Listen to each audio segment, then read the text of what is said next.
And I do think that our founders were very intentional about what their values were going to be. They understood what was necessary. Time and time again, you see in their writings about the importance of morality and the importance of spirituality, the importance of faith. And those were things they were dependent upon. And really, in essence, our values are our system of dependency. It's what we choose to hang on to help us make it all the way through to finish our journey. And so I look at what's going on here, and I see the broader values, and I see the understanding, but there's so much that's going on that's positive, that's affirming, that's establishing some things that are so true and so right that you can't help but believe that every student here has a chance to be the best that they could possibly be. But all of this, when you think about values, when you think about what you believe in terms of your culture, it all comes back to you. The individual is the defining element to all of the success we're going to have. Individual choices, individual beliefs. And when you think of that individual, the biggest thing an individual brings to anywhere is a sense of self-worth and self-respect. That's the beginning. That is the foundation. Where we lose people is when that element is not present, it's really easy to compromise. In fact, there's no compromise. You just don't have a direction, and you go kind of wherever the wind blows you. And that is not the way to build a strong house. But having values that are consistent with the culture, consistent with what the people are about, really gives everybody the best chance to be great. And so when you think about self-respect, and a lot of people feel like if you're too focused on yourself, you're being selfish. I get that. I understand why that's an issue. But that's not the kind of focus on self I'm talking about. It's not about putting myself above anybody else, putting myself over somebody else. But what I'm saying is it's important that I recognize who I am and be who I am. That's the self we're talking about. Shakespeare wrote in Hamlet that to thine own self be true. For surely as night follows day, in doing so you cannot be false to any man. And that's where that true self, that sense of worth, that sense of esteem that we carry into our lives, it becomes so critical because it allows us to be who we're supposed to be. And at the end of the day, if I am who I'm supposed to be and I function according to the talents and skills that I have the greatest opportunity to have a positive impact on the world around me. And that's true for all of us. So when you look at what's going on here in this community, what's going on at the school, you really want to have that sense of, here's who we are. Because in so many ways, our values are our identity.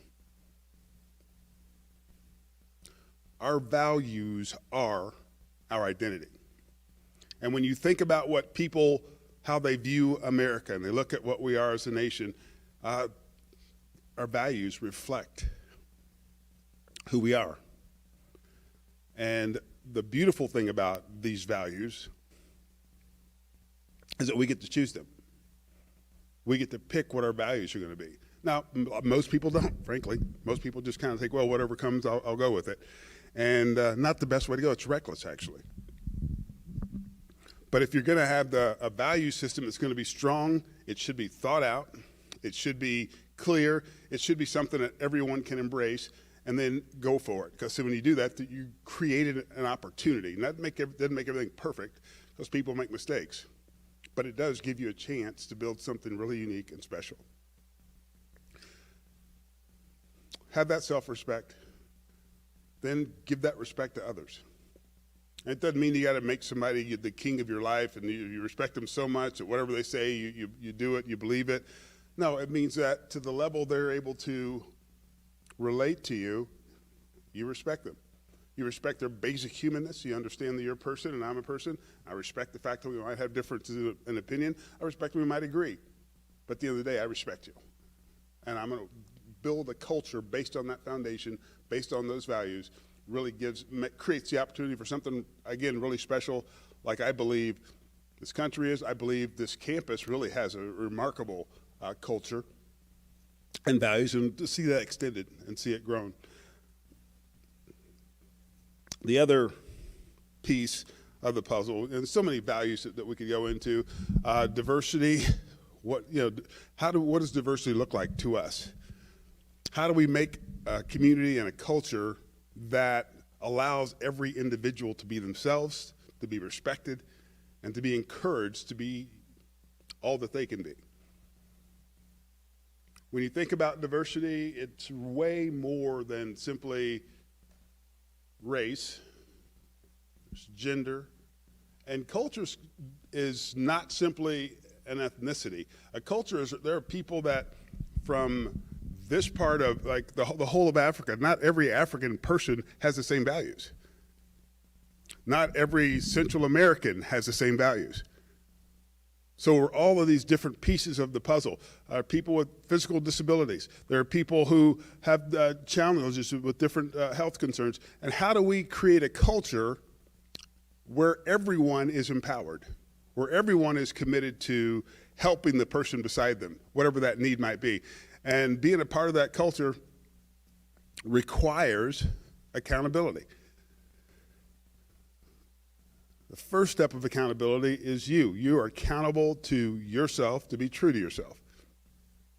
You're accountable to your peers to be true to them. You're accountable to your teachers. You're accountable to this community to do the right thing. When we hold ourselves accountable, we give ourselves, again, the great chance of doing something that's going to be very impactful and very positive, which is our goal. We want to create a positive culture that does two things. Number one, it respects everyone within it. It creates opportunity and encourages everyone in their own way to pursue that thing that is important to them. It doesn't say we're going to be a cookie cutter. It doesn't say we're all going to march in line and do everything the same way. It's saying the core of our commitments are framed by faith, are framed by love, are framed by friendship, are framed by mutual commitments, framed by respect. So when we embrace this dynamic as a community, we multiply its power. You know, if one person spends their entire day walking around campus trying to help other people, they'll have an impact. But if two people do it, they'll double the impact. And if three people do it, you get the picture. And if you get an entire campus that is committed to these things, to get up every day, and this is one of the things I look at in my own life, I try to do, is to live each day with the idea, how can I help someone today? Who can I help today? And it's amazing how when you have that mindset and the frame, the people you'll encounter. It's like you're putting up your antenna, you're putting out a signal saying, hey, I'm looking to help someone. And somehow those people seem to walk into your life and have every opportunity to make a difference for people. And at the end of the day, that's why we're here. That's what we want to do in our time on this planet. And so many things that happen in our world can be so impactful. The simplest of gestures can turn into a life-altering experience. And I remember being a 12-year-old boy. I grew up in the 1960s in a segregated community. And in the 7th grade, I met my first white friend, a kid named Charlie Wolf. And Charlie and I started talking. Schools were integrated, and we were see each other at school. We played football together. And one day after school, he goes, hey, you want to come to my house? And at that time, I'd never been to a white person's house. I didn't have, quote unquote, white friends. Again, it was a segregated community. I was of the mindset that there was a hostile culture. The majority culture was against me and didn't want anything to do with me. And so when he invited me to come over, it was a shock. But I said, I'll do it. I'll come over. And so after I say yes, he says, well, I need to tell you that my dad was in World War II, and he led a battalion of black soldiers into conflict, and they abandoned him, and so he hasn't spoken to a black person since. I'm like, okay, nice time to tell me after I said yes. So I'm a risk taker, so I'm going to go to your house because you invited me, and I think that's a friendly gesture. Well, I go to his house, and his mom and dad are just friendly. They're engaging, they're kind. Dad even took me aside and said, hey, even if Charlie's not home, you ever want to stop by, just have a glass of Kool-Aid or a glass of milk or whatever, just talk, you're always welcome. And that family became my family friends. They really changed my view of the majority culture as I saw how that relationship evolved. And to this day, we're still friends. Mom and dad have passed away, but Charlie and I have been friends for, well, over 50 years. So that was a game-changing experience. That engagement, he took the first step. He said, hey, why don't you come over to my house? And it altered my view on cultural things like that. It changed his. We were talking today, actually, and I said, you'll never know how much that impacted me when you invited me to your house. And I got to meet your family and how that was so out of my wheelhouse, out of my mindset of where I would go. And he goes, you have no idea how much it changed me. And so for both of us, it was a defining moment that changed the way we saw life and affected relationships, obviously, for the rest of our lives. And I think that sometimes we as people feel like there's so much going on, it's overwhelming, and I really can't make any difference in this world. But I think about, just between myself and Charlie, the number of people we've impacted with this idea of really inclusion, respect, of empowerment, of working together. It's incredible, and you never really would have thought about it, that two 12-year-old boys meeting in a small town just off of I-70, kind of like Colby, would grow up and have the kind of impact we have in terms of how we've engaged the world. But there's a real need for people to have the boldness to say, you know what, I'm going to be different. I'm going to come, I'm going to engage, I'm going to labor, work to have a positive impact. And this place is phenomenal because you have a lot of people that of that mindset. And if we can get this thing mapped out, have this clear vision, here's how we can go about it, it's going to be incredible. Got a couple of things in terms of values just to really look at. Number one, accountability. Be accountable to yourself, be accountable to your peers, be accountable to your leaders, and be accountable to each other. Because when we are, accountability simply says, you know what, if I say I'm going to step up and do this, I'm going to be there. You can count on me. Be accountable. It's better for all of us if we're accountable. And you can be accountable to yourself. I remember my freshman year in college, I was a pretty good algebra student in high school, and my first class was in college algebra. And I went first week and I'm like, oh, this is easy, I got this. And being an irresponsible, unaccountable 18-year-old, I decided I didn't need to go to class the next 4 times. And then I went back the 5th time, and we had a test. And I opened up the test, and I started taking it. First half of the test, I crushed it. Second half of the test, it crushed me. Bottom line, it was fail, and I was way behind. And I didn't have a teacher come to me and say, here, I can help you. I didn't have the capacity or the thought that I should go to the teacher to get help. What do I do now that I'm in this hole? I just simply gave up because of the limits that I had set on myself. Because number one, I wasn't accountable. Number two, I didn't know how to self-advocate. And number three, no one was there to advocate for me. So I look at those things, I'm like, okay, I understand. I learned that if I had been accountable, first of all, and simply gone to class every day, we wouldn't have this problem. But it was an opportunity, a learning experience for me. Accountability will lead to responsibility, and responsibility leads to success. When you take responsibility for things, you get things done. Communication. Communication is so important because when we understand each other,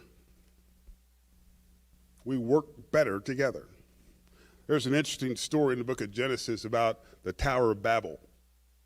And it said that all men were of one mind and one language, and they were going to build this tower all the way to the heavens. And God looked down and said, you know what? Those fools just might get that done. He said, you know what? They're on the same page and they're working together.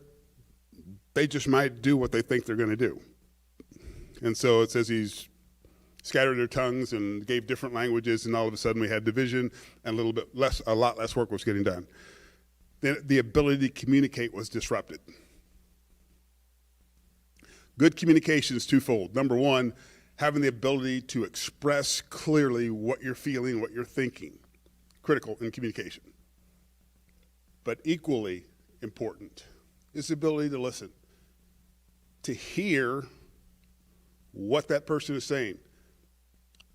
Not take quickly and run. The best listeners listen and then they ask questions.